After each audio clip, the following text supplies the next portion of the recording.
नमस्कार साथियों, चैनल हिंदी विषय एवं साहित्य में आप सभी का पुनः स्वागत है।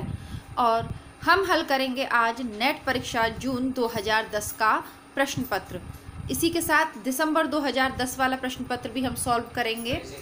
तो इन दोनों प्रश्न पत्र को मिलाकर कुल 70 प्रश्न हम आज के इस वीडियो में सॉल्व करेंगे, जो हिंदी साहित्य की सभी प्रतियोगी परीक्षाओं, चाहे असिस्टेंट प्रोफेसर भर्ती परीक्षा हो, आरपीएससी की परीक्षा आप दे रहे हो फर्स्ट ग्रेड सेकंड ग्रेड, अथवा किसी भी राज्य की टीजीटी पीजीटी की परीक्षा आप दे रहे हो, यह सभी के लिए समान रूप से उपयोगी एवं महत्वपूर्ण है। इससे पूर्व हम 5 वीडियो देख चुके हैं, आज ही हमारा 6ठा वीडियो। तो इससे पूर्व के वीडियो आपने नहीं देखे हैं और पहली बार ही आप यदि ये वीडियो देख रहे हो तो पूर्व वाले वीडियोस भी आप अवश्य ही देख लीजिएगा। जैसा कि हमने देखा कि पिछले जो प्रश्न पत्र हमने सॉल्व किए, ऐसे बहुत से प्रश्न हैं जो कि बार बार रिपीट हो रहे हैं। इसीलिए मैंने आपसे कहा था कि जब तक हम अंतिम पेपर यानी 2019 के पेपर पर पहुंचेंगे तब तक बहुत सारे प्रश्न आपको स्वतः ही याद हो जाएंगे, चाहे भले आपने इससे पूर्व उनको नहीं पढ़ा हो। वीडियो को आप लोग पूरा देखिएगा। आप में से अधिकतर स्टूडेंट ऐसा कर रहे हैं कि वीडियो को आधा देखकर ही उसे स्किप कर देते हैं, छोड़ देते हैं। तो ये आपके लिए अच्छा नहीं होगा। यदि आप परीक्षा में सफलता प्राप्त करना चाहते हैं तो आप जितने घंटे पढ़ाई को देते हैं उसमें से कम 30 मिनट आप इस रिवीजन को दीजिए। इन प्रश्न पत्रों के माध्यम से आपका बहुत अच्छा रिवीजन हो जाएगा। और यदि आपको कोई टॉपिक कठिन लगता है तो उसके जितने भी महत्वपूर्ण, जैसे कि काव्य शास्त्र बहुत से बच्चों को कठिन लगता है, तो उससे जितने भी प्रश्न पूछे गए हैं आप उनको एक रजिस्टर पे लिख सकते हैं, नोट कर सकते हैं, ताकि पूरा ना सही तो उससे संबंधित महत्वपूर्ण तथ्य आपके नज़र में हो, जिन्हें पढ़ते समय आप देख लें कि आपने वो पढ़े हैं या नहीं है। अर्थात इनके माध्यम से आप अपनी तैयारी का मूल्यांकन भी कर सकते हैं। आइए शुरू करते हैं आज का हमारा पहला प्रश्न। अष्टछाप के कवियों में प्रथम नियुक्त कीर्तनकार कवि कौन थे? इस पुस्तक में इसका उत्तर दिया हुआ है सूरदास। लेकिन यदि उम्र की बात मैं करूँ तो कुंभन दास सबसे वयोवृद्ध कवि थे इन 8 कवियों में, लेकिन सूरदास प्रथम नियुक्त कीर्तनकार कवि थे। दूसरा है, जायसीकृत पद्मावत है पुराण काव्य, धर्म काव्य, रूपक काव्य या चंपू काव्य? अब देखिए, कोई धर्म काव्य तो है नहीं। चंपू काव्य होता है जिसमें गद्य और पद्य का मिश्रण हो, तो यह भी नहीं है। पुराणों से संबंधित तो बिल्कुल भी नहीं है पद्मावत। तो ये तीनों ही ऑप्शन इसके हम हटा देते हैं, तो एक ऑप्शन बचता है हमारे पास रूपक काव्य। तो डॉक्टर नगेंद्र ने इसे प्रतीकात्मक काव्य अर्थात रूपक काव्य भी कहा है। अन्य विद्वानों ने इसे समासोक्ति काव्य भी कहा गया है। जायसी की जो पद्मावत है उसमें आध्यात्मता की झलक हमें मिलती है। कहीं कहीं पद्मावती को प्रेम अर्थात ईश्वर का प्रतीक भी मान लिया गया। आत्मा परमात्मा का इसमें प्रतीक उपयोग किया गया है इसमें, तो इसीलिए इसे रूपक काव्य प्रतीक काव्य भी कहा जाता है। तीसरा प्रश्न देखते हैं। बसो मेरे नैनन में नंदलाल पंक्ति किसकी है? तो ये बताने की आवश्यकता नहीं है, बचपन से ही हिंदी की प्रत्येक छोटी कक्षा में इसको गीत के रूप में हम पढ़ते आए हैं। मीराबाई जी की हैं। अमीय हलाहल मद भरे श्वेत श्याम रत्नार, जियत मरत झुक झुक परत जेह चितवत एक बार। रसलीन कई यह पंक्तियां हैं, पिछले प्रश्न पत्रों में रिपीट हुई हैं। विशेषतः ये एनवीएस, केवीएस और DSSSB के परीक्षा में पूछी जाने वाली प्रिय पंक्तियां हैं। जितने भी मैं उनके पुराने पेपर देखती हूँ, ये घनानंद है, रसलीन है, इनकी जो प्रसिद्ध पंक्तियां ये बार बार पूछी जाती हैं। तो रसलीन का ग्रंथ है अंगदर्पण, वहाँ से ये ली हुई हैं। बिहारी की तो बहुत सारी प्रसिद्ध पंक्तियां हैं। केशवदास की है, यद्यपि सुजाति सुलक्षणी सुविता सुवर्णी सुव्रत कवि भूषण भिन्न न विराज ही कविता वनिता मित्र, ऐसी करके थोड़ा सा 1-2 शब्द का इधर हेरफेर हो सकता है। यही पंक्तियां हैं। घनानंद की तो आपको याद ही हो गई होंगी, पिछले तीनों पेपर में रिपीट हुई हैं, तो इनकी पंक्तियां आपको याद ही हो गई होंगी। एक तो है राव रे रूप की रीति अनूप, और दूसरा है प्रेम को मार्ग, है ना, वो वाली है ना। इसमें नेक सयान अति सूदो सन्हे को मार्ग, जा में नेक सयानपन बांक नहीं। तो ये प्रसिद्ध पंक्तियां हैं। और बिहारी जी की तो देखिए बहुत सारी पंक्तियां हैं। वर्वे रामायण किसकी रचना है? तो इसको हम पढ़ के आए हैं कि वर्वे, अभी पिछले प्रश्न पत्र में नहीं हमने पढ़ा कि वर्वे रामायण तुलसीदास जी की रचना है।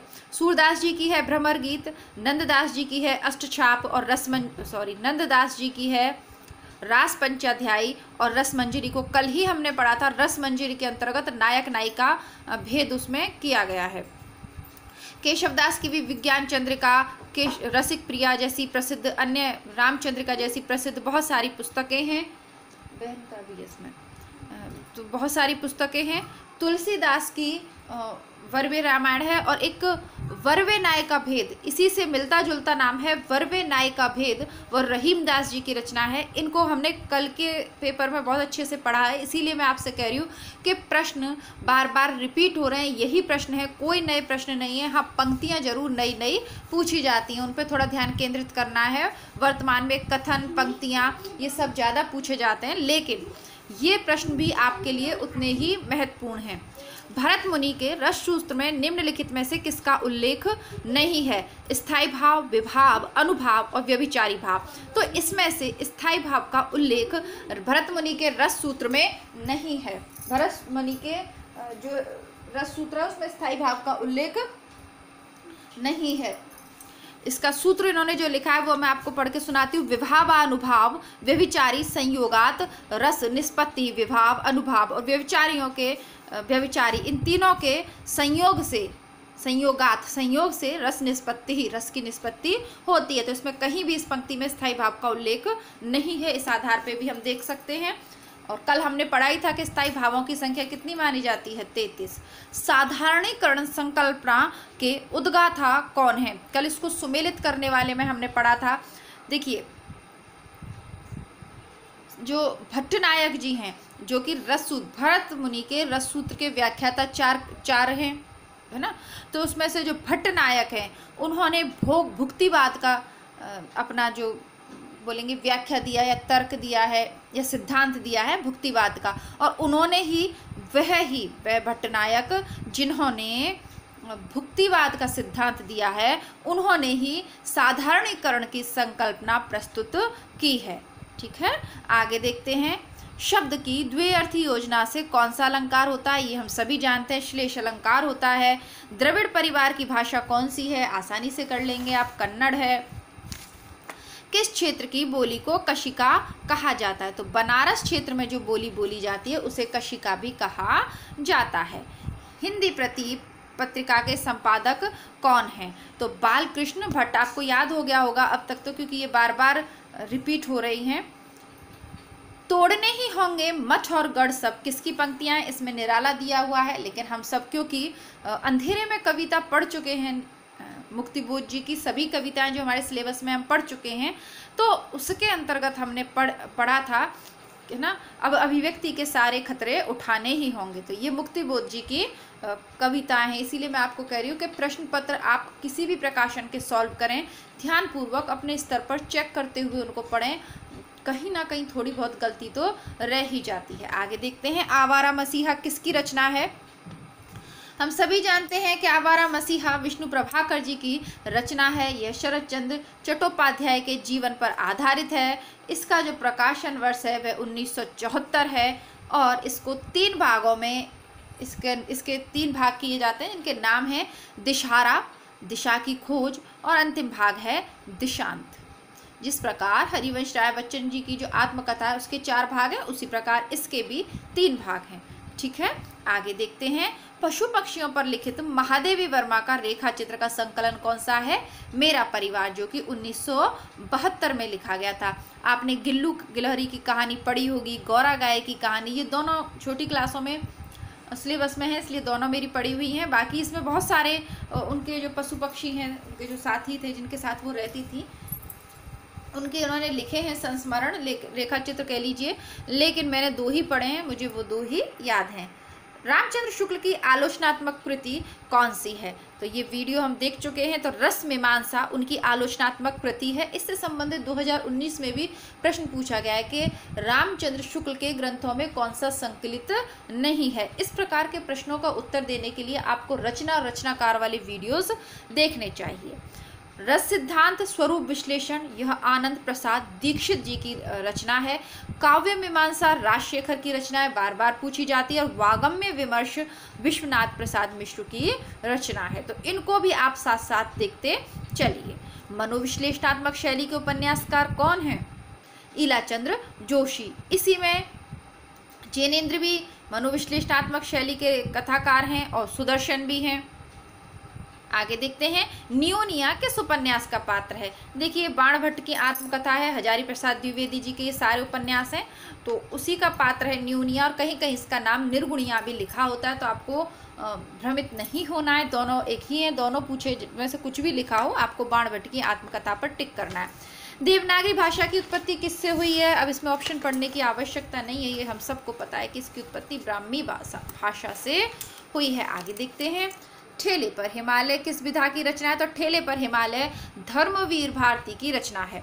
कल 2009 का हम प्रश्न पत्र पढ़ रहे थे, तो उसमें यात्रा साहित्य वाला जो प्रश्न था उसके अंतर्गत ठेले पर हिमालय का नाम लिखा हुआ था कि ठेले पर हिमालय किसका यात्रा वृत्तांत है। लेकिन ठेले पर हिमालय यदि विधा पूछी जाए तो इसका सही उत्तर हम निबंध करेंगे, क्योंकि इसी नाम से निबंध है। और ठेले पर हिमालय मूलतः इनका ये संग्रह है, गद्य संग्रह है, जिसके शुरुआत में कुछ यात्रा वृत्तांतों का संकलन है, कुछ निबंधों का संकलन है, यानी काफ़ी चीज़ें इसके अंतर्गत संकलित हैं। तो आपको ये ध्यान देना है कि 1958 में 1958 में रची हुई यह रचना ठेले पर हिमालय एक निबंध है, यानी इस नाम से एक निबंध भी धर्मवीर भारती जी ने लिखा है। कहीं कहीं इस पुस्तक में इसका उत्तर यात्रा व्रत दिया हुआ है, लेकिन आपको निबंध सही लगाना है। वंदे वाणी विनायक और निबंध संकलन के रचयिता कौन है। रामवृक्ष वैनीपुरी, ठीक है। और विद्यानिवास मिश्र का भी निबंध आप पढ़ चुके हैं, मेरे राम का मुकुट भीग रहा है। प्रताप नारायण मिश्र ये वो वाले हैं जो आँख, भौं, नाक और मूछ, इन सब पे इन्होंने निबंध लिखे हैं, वही हैं ये है। और ये वाले प्रश्न के लिए अलग से प्लेलिस्ट में हम देखेंगे, क्रमानुसार वाले यहाँ देखेंगे नहीं। अब देखते हैं, आचार्यों को उनके सिद्धांतों के साथ सुमेलित कीजिए। देखिए ये प्रश्न इतनी बार रिपीट होता है कि रट जाएगा प्रश्न, ठीक है। और आरपीएससी के पेपरों में भी ये बराबर रिपीट होता है, केवीएस, जीट्रिपल बी, एनबीएस सबके पेपर में ही रिपीट होता है, इसे रट लीजिए आप, है ना। भट्टलोल्लट उत्पत्तिवाद, शंकुक अनुमतिवाद, भट्टनायक भुक्तिवाद, और इन्होंने ही साधारणीकरण का भी सिद्धांत दिया है, अभिनव गुप्त का अभिव्यक्तिवाद। इसकी छोटी सी ट्रिक है, अभी आप काव्यशास्त्र पढ़ेंगे तब मैं आपको पढ़ाऊंगी। देखिए मैं ये काव्यशास्त्र वगैरह है और जो व्याकरण के जो टॉपिक है ना, ये सारे बोर्ड पे पढ़ाने में बड़ा मज़ा आएगा, तो इसलिए इनको मैंने नहीं करवाया है। इनको हम अच्छे से ही पढ़ेंगे, जब भी पढ़ेंगे ये पुराने पेपर कंप्लीट कर लेते हैं, उसके बाद इनको पढ़ेंगे। इलियट की पुस्तक है द वेस्टलैंड, वर्ड्सवर्थ की पुस्तक है लिरिकल बैलेट्स, लॉन्गिनस की पुस्तक है पेरी इप्सुसु, और अरस्तु की पुस्तक है लिरिकल बैलेट्स। अब बची रिपब्लिक, तो इसको भी आप लगा लीजिए। रिपब्लिक जो है वो प्लेटो की, है ना, अरस्तु के जो गुरु थे उनकी ये रचना है। आपको वीडियो पसंद आ रहा हो तो लाइक कर दीजिए। मेरे इतने कहने पर भी आप लोग वीडियो को लाइक करना भूल जाते हैं। यदि आप पहली बार इस चैनल पे आए तो चैनल को सब्सक्राइब कीजिए, घंटी वाला जो निशान है उसके साथ उसको दबाने के साथ साथ ऑल वाला ऑप्शन भी दबाइए, ताकि प्रतिदिन नोटिफिकेशन आपको मिल जाए सबसे पहले। और कुछ लोग हैं जो नियमित रूप से मेरे साथ तैयारी कर रहे हैं, वो ये पुराने पेपर भी सॉल्व करते हैं और अपने स्तर पर चैनल पे जाकर प्रतिदिन एक ना एक रचना पढ़ते हैं। जैसा कि मैंने आपको बताया कि चैनल पे बहुत कुछ है, चाहे आप असिस्टेंट प्रोफेसर भर्ती परीक्षा की तैयारी कर रहे हैं किसी भी राज्य से, पहली बार ये वीडियो देख रहे हैं तो मुझे कमेंट बॉक्स में लिखकर ज़रूर बताइएगा। जो लोग नेट परीक्षा के तैयारी के अलावा जिस राज्य से असिस्टेंट प्रोफेसर भर्ती की परीक्षा दे रहे हैं, तो वो लोग मुझे अवश्य बताएं, ताकि मैं उनके हिसाब से भी कुछ चीज़ें अपने चैनल पे ला सकूं। आगे बढ़ते हैं और वीडियो को पूरा देखिए। मुझे ये समझ में नहीं आता कि इतने महत्वपूर्ण प्रश्नों वाले वीडियोस को भी आप पूरा क्यों नहीं देखते, जबकि मैं बार बार आपको समझा रही हूँ, पढ़ने के साथ साथ रिवीजन करते रहिए समय समय पे। ऐसा नहीं है कि आप 6 महीने तक बिल्कुल पढ़ते रहें और फिर अचानक लास्ट वाले महीने पे आप रिवीजन करें। यदि आप ऐसा कर रहे हैं तो आप भूल कर रहे हैं, क्योंकि रिवीजन जब करने आप बैठोगे ना, तो वो 6 महीने में जो पहले महीने में आपने पढ़ा था वो दिमाग से साफ़ हो जाएगा, है ना। तो इसलिए आप समय समय पर रिवीजन करते रहिए। मैं भी आपको आगे के बहुत सारे टॉपिक पढ़ाने के बाद ये प्रश्न पत्र करवा सकती थी, लेकिन मैं इसलिए करवा रही हूँ क्योंकि अधिकतर लोग जो चैनल से जुड़े हुए हैं वो जानते हैं कि हिंदी साहित्य का सरल इतिहास पुस्तक हम पढ़ चुके हैं, बहुत सारे टॉपिक हम पढ़ चुके हैं, कहानी पढ़ चुके हैं, निबंध पढ़ चुके हैं। इन सब का रिवीजन कर लीजिए आप। फिर ये प्रश्न पत्र तो चैनल पर होंगे, आप इनको एक बार दोबारा फिर परीक्षा के टाइम पर कर लीजिएगा, ठीक है। आइए देखते हैं आगे का। आगे की रचना है विकल्पहीन नहीं है दुनिया। किशन पटनायक की है शब्द और मनुष्य, केदारनाथ सिंह की है कब्रिस्तान में पंचायत, और अनामिका की रचना है स्त्रीत्व का मानचित्र। देखिए इसमें से ये अज्ञे वाला जो ऑप्शन है ना, ये थोड़ा सा मुझे कंफ्यूज कर रहा है, मैं इसमें पूर्णतः श्योर नहीं हूँ। मैं इसका उत्तर आपको कल बताऊंगी चेक करके, है ना। इसका थोड़ा सा मुझे लग नहीं रहा है। बाकी अनामिका का स्त्रीत्व का मानचित्र है, केदारनाथ सिंह की भी है कब्रिस्तान में पंचायत, लेकिन इसमें थोड़ा सा मैं कंफ्यूज हो रही हूँ। आप लोगों को उत्तर पता हो तो आप बताइएगा, बाकी मैं कल आपको चेक करके उसको बता दूंगी, गलत मैं आपको बताना नहीं चाहती। आगे देखते हैं। केदारनाथ सिंह की कृति है अकाल में सारस। ज्ञानेंद्र पति की कृति है संश्यात्मा, जो कि 2004 में लिखी गई थी। भारत भूषण अग्रवाल जी की कृति है अग्निलीक, 1976 में लिखी गई थी। और कुंवर नारायण की रचना है आत्मजयी, जो कि 1965 में लिखी हुई थी। अब एक और ऑप्शन में बचता है निर्वाचित कविताएं, तो ये भगवत रावत की है, जो कि 2004 में इनकी रचना हुई थी। आगे देखते हैं 34वें नंबर का, संपादकों को उनकी पत्रिकाओं के साथ सुमेलित कीजिए। अखिलेश की पत्रिका है तद्भव, जो कि लखनऊ से प्रकाशित होती है। नमिता सिंह की पत्रिका है वर्तमान साहित्य, वैसे विभूति नारायण इसके प्रधान संपादक थे, लेकिन नमिता सिंह भी इससे जुड़ी रही हैं। प्रभाकर श्रोत्रिय की पत्रिका है पूर्व ग्रह। अब देखिए ये राजेंद्र कुमार नाम से ये मुझे नहीं मिला। हाँ, राजेंद्र यादव की पत्रिका है हंस। हंस का प्रेमचंद ने संपादन किया था, बाद में राजेंद्र यादव हंस से आजीवन जुड़े हुए हैं, लेकिन राजेंद्र कुमार करके कोई भी संपादक मुझे मिला नहीं है। और जहाँ तक बहुवचन की बात है तो अशोक वाजपेयी और गिरीश्वर मिश्र, दो लोगों का नाम जुड़ा हुआ है बहुवचन पत्रिका से, तो राजेंद्र यादव का इनसे नहीं जुड़ा हुआ। अब यदि आपको राजेंद्र कुमार की कोई पत्रिका मिले या जानकारी मिले तो आप देख लीजिएगा। वैसे जो मुझे जानकारी मिली वो मैंने आपको यहाँ पे दे दी है। सदगति कहानी है प्रेमचंद की। बिसाती कहानी है प्रसाद की। दो बांके कहानी है, ये गलत ऑप्शन है, क्योंकि दो बांके कहानी हमें अच्छे से पता है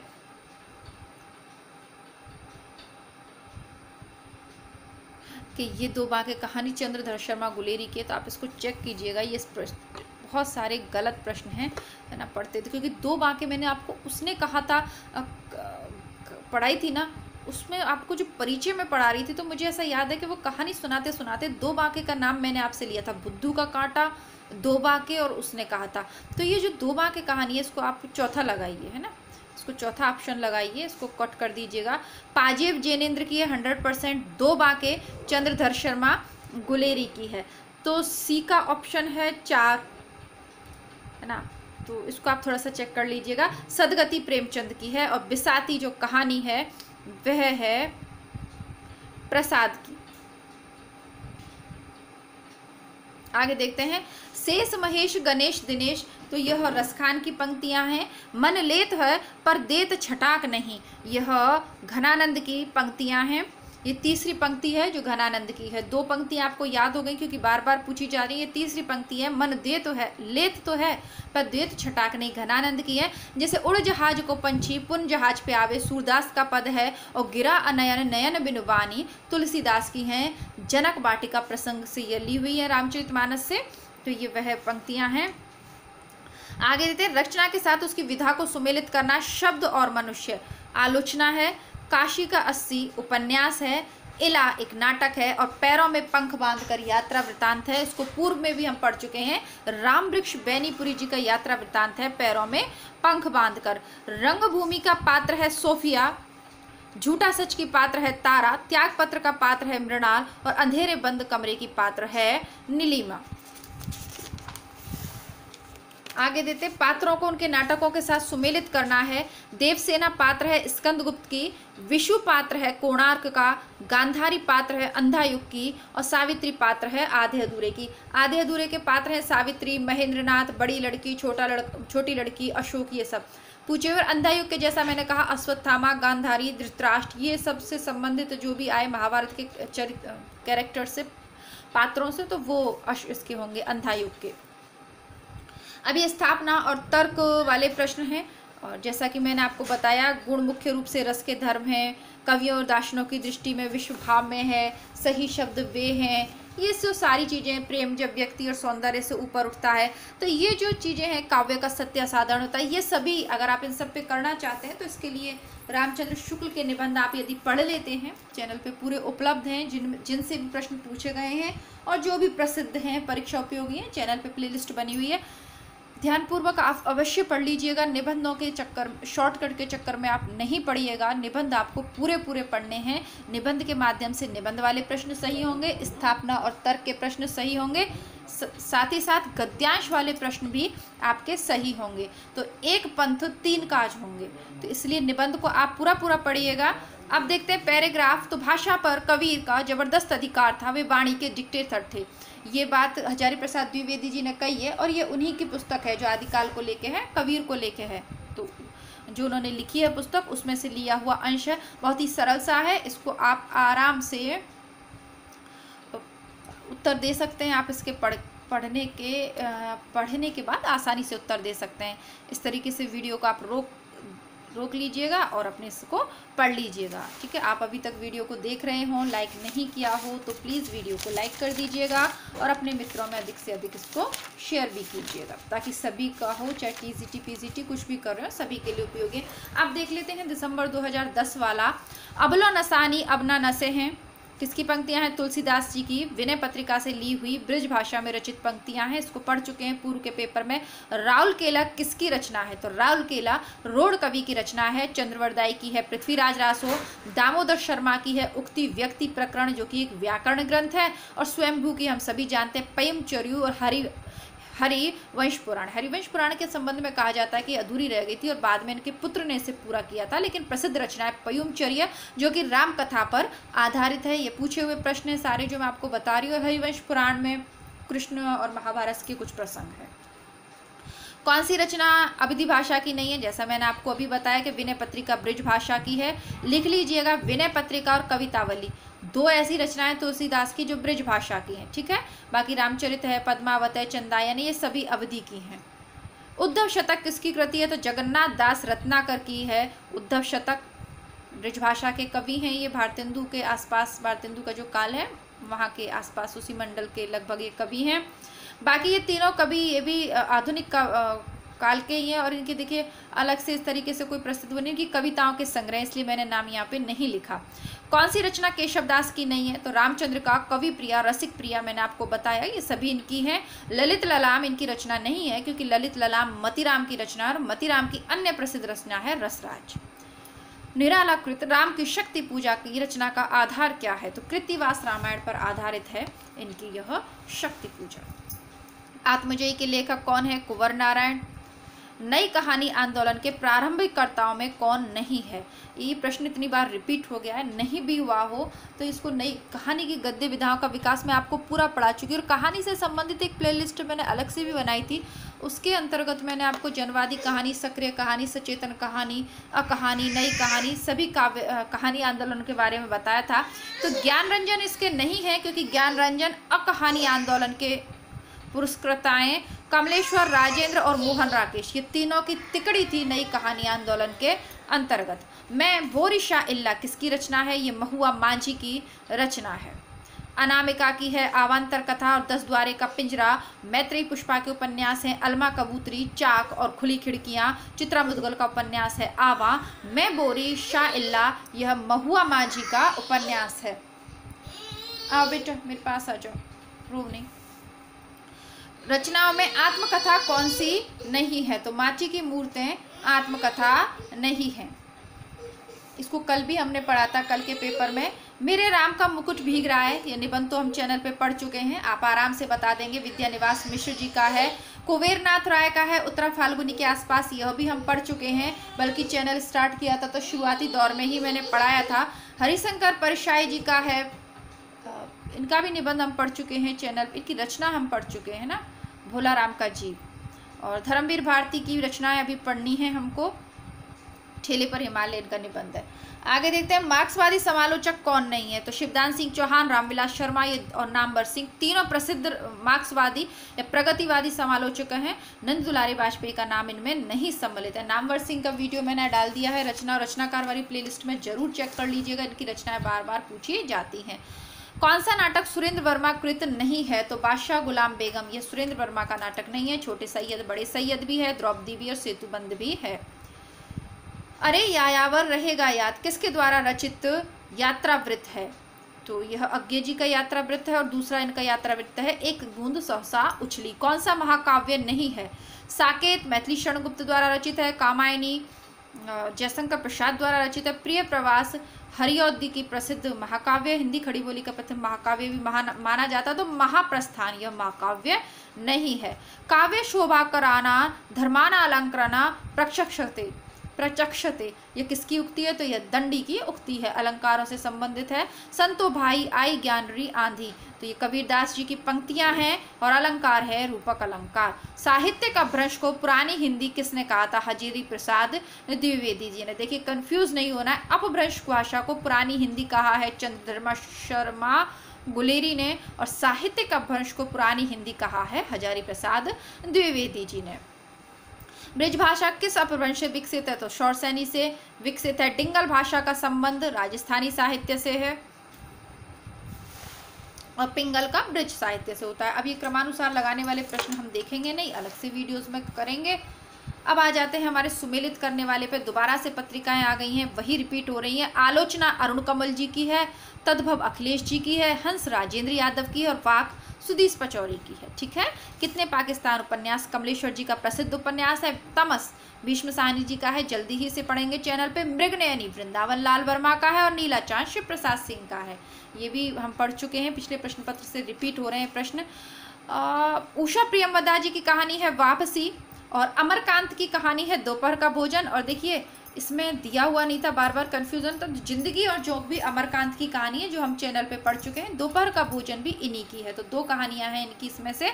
मोहन राकेश की है परमात्मा का कुत्ता और विशंभरनाथ शर्मा कौशिक की प्रसिद्ध कहानी है ताई। तो ये वापसी और जिंदगी और जोक ये हम पढ़ चुके हैं, ये भी धीरे धीरे पढ़ ही लेंगे। सिलेबस में नहीं है इसलिए ये नहीं पढ़ी हैं। रक्षाबंधन जो लिखा हुआ है नाटक, इसको लिखा है हरिकृष्ण प्रेमी जी ने। देखिए पूछा जाता है, इसको आप अच्छे से रख लीजिए। रक्षाबंधन नाटक हरिकृष्ण प्रेमी जी ने लिखा है। अंधा कुआं लिखा है लक्ष्मी नारायण लाल ने और सर्वेश्वर दयाल सक्सेना ने लिखा है बकरी और कोर्ट मार्शल है स्वदेश दीपक जी का, है ना। तो उसको अच्छे से कर लीजिए। बाकी सुरेंद्र वर्मा के अभी आपको बता ही दिए मैंने। अब कवियों को पंक्तियों के साथ सुमेलित करना है। साईं के सब जीव हैं किरी कुंजर दोई, है ना, चींटी भी और कुंजर हाथी भी दोनों किसके? तो कबीर ने कहा है। दे सिलवैना सब जन मिठा विद्यापति की रचना है। भूषण विनु न विराजई कविता वनिता मित्र, अभी आपको बताया केशवदास जी की। और नैन नचाए कहीं मुस्काए लला फिरइयो खेलन होरी पद्माकर की है। देखिए कितनी रिपीट हो रही। एक साईं के सब जीव हैं किरी कुंजर दोई, ये नया आया है, बाकी तीनों पंक्तियां रिपीट हुई हैं। संसद से सड़क तक, ओहो कितनी बार बताएं। धूमिल फूल नहीं रंग बोलते हैं केदारनाथ अग्रवाल।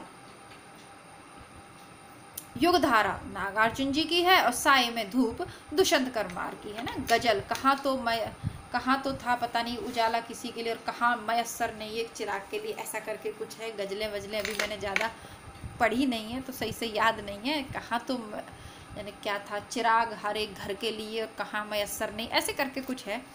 तो वो साए में धूप इनका है। अब देख लेते हैं उक्तियों को, ये काव्य शास्त्र से है। तो भाई इस प्रश्न में को यहाँ पे गलत उत्तर दिया था और इस गलत उत्तर की वजह से है ना, इसको अभी जल्दी से मैं देख रही थी, अभी काफ़ी कंफ्यूजन क्रिएट हो गया। लाइट आ गई है इसलिए अचानक से कूलर चल गया, लेकिन मैंने बंद कर दिया है क्योंकि फिर आप लोगों को आवाज़ से डिस्टर्बेंस होगा। ठीक है, काफ़ी गर्मी में आप लोगों की वजह से सहन करनी पड़ती है मुझे, इसलिए प्लीज़ वीडियो का आप लोग लाइक नहीं करते हो ना तो थोड़ा सा अच्छा नहीं लगता है यार। चलो भाई जैसी आपकी श्रद्धा। सौंदर्यालंकार, यह वामन की पंक्तियां हैं। देखिए इतना गलत दे देते हैं ना ये किताब में कि एक बार उसको जल्दी से देख लेते हैं, फिर दोबारा बार उसको ध्यान से देखते हैं तो लगता है तो गलत ही है। वाक्यम रसात्मक काव्य व से व और व से विश्वनाथ, तो यह जो है वाक्यम रसात्मक काव्य ये विश्वनाथ की पंक्तियां हैं। वागार्थातिर संप्रक्तो वागार्थ प्रतिपत्तये, यह कालिदास जी की रचना है। और रमणीयार्थ प्रतिपादक शब्द काव्यम, यह पंडितराज जगन्नाथ की रचना है। ध्वन्यालोक है आनंद वर्धन की, काव्यालंकार है भामह का, काव्य प्रकाश है मम्मट का और काव्यानुशासन हेमचंद्र की कृति है। एस्से इन क्रिटिसिज्म रचना है मैथ्यू आर्नल्ड की, बायोग्राफिया लिटरेरिया रचना है कॉलरिज की और एस्थेटिक्स रचना है क्रॉचे की और प्रैक्टिकल क्रिटिसिज्म रचना है I.A. रिचर्ड्स की। ठीक है। जो घनीभूत पीड़ा थी तो दुर्दिन में बहकर बाहर आई, ये प्रसाद जी की पंक्तियाँ हैं। हेर प्यारे को सेज पास नम्र मुख हंसी खिली, ये निराला जी की जूही की कली से ली हुई पंक्तियाँ हैं। हम नहीं कहते कि हमको छोड़कर स्त्रोत सुनी बह जाए, यह अज्ञे की कृतियाँ। जी हाँ हुजूर, मैं गीत बेचता हूँ, गीत फरोश से है भवानी प्रसाद मिश्र की। और इसी से संबंधित देखिए इनकी एक कविता की पंक्तियाँ दे दी और उसके 4 ऑप्शन थे कि इसमें से क्या सही है क्या गलत है। इस कविता के बारे में इस तरीके से दी जाती है। सूरदास का पद दिया जाता है और उसके अनुसार गोपियाँ क्या कह रही हैं। तुलसीदास का पद दिया जाता है ना, गोरख भगायो भोग भक्ति जगायो लोग। तो इस तरीके से जो पंक्तियाँ दी जाती हैं उससे क्या उसके समर्थन में और क्या उसके विपरीत अर्थ वाला कथन है ये पूछा जाता है। और इसके लिए पद्य भाग की एक एक रचना को, एक एक व्याख्या को आपको बहुत संयत और सही तरीके से पढ़ना पड़ेगा, क्योंकि इसी तरीके के प्रश्न आ रहे हैं। अब देखिए स्थापना और तर्क वाला जो है ना, चेतना की अनुभूति सघनता, ये सब वो शुक्ल के निबंध है। समाज का अत्याधिक कल्याण शुभ बुद्धि द्वारा संचालित दृढ़ संकल्प है, तो इसको भी आप श्रद्धा और भक्ति वाले निबंध में पढ़ चुके हैं। और वीरता की कभी नकल नहीं हो सकती, ये उत्साह वाले निबंध से आप पढ़ा है। मानव जीवन की पूर्णता के लिए कर्म ज्ञान और उपासना, ये श्रद्धा और भक्ति निबंध में से श्रद्धा का कारण निर्दिष्ट होता है, ये भी श्रद्धा और भक्ति वाले निबंध में से है। कुल मिला के शुक्ल के निबंध से आपके स्थापना और तर्क पूछे जा रहे हैं। अब ये जो पैराग्राफ दिया गया है, जिन कर्मों में किसी प्रकार का कष्ट या हानि सहने का साहस अपेक्षित होता है उन सबके प्रति उत्कंठापूर्ण आनंद उत्साह के अंतर्गत लिया जाता है।